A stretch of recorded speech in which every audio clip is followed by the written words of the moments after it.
রাজগঞ্জ ব্লকের ভারত বাংলাদেশ সীমান্ত পেরিয়ে বাংলাদেশে চলে গেল দুটি বুনো হাতি।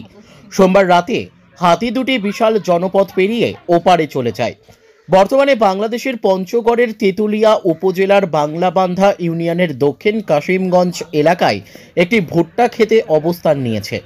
হাতি দেখতে উৎসাহী মানুষ ভিড় জমিয়েছে ওপারে। এদিকে হাতি দুটিকে দেশে ফিরিয়ে আনতে চেষ্টা চালাচ্ছে বন দপ্তর। জানা গিয়েছে, রবিবার রাতে দুটি বুনো হাতি বৈকুণ্ঠপুর জঙ্গল থেকে বেরিয়ে বেশ কয়েকটি গ্রাম পেরিয়ে মগরাডাঙ্গি এলাকায় পৌঁছায়। সোমবার সারাদিন সেখানে একটি তুঁত বাগানে থাকে। রাতে সেখান থেকে ফের রওনা দেয়। পথ ভুলে চলে যায় ভারত বাংলাদেশ সীমান্তের হুদুগছ এলাকায় পৌঁছায়। মঙ্গলবার ভোরের দিকে সীমান্ত পেরিয়ে বাংলাদেশে ঢুকে পড়ে।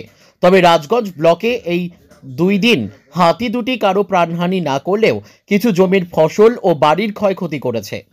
আজ সকালে খবর পেয়ে সীমান্ত এলাকায় পৌঁছান বন দপ্তরের পদস্থ আধিকারিকরা।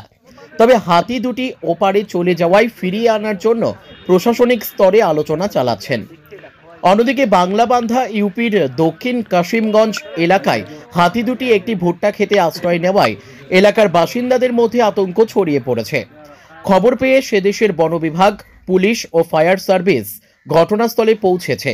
হাতিকে কেউ যাতে কোনো বিরক্ত না করে সে ব্যাপারে তারা সতর্ক করে চলেছেন।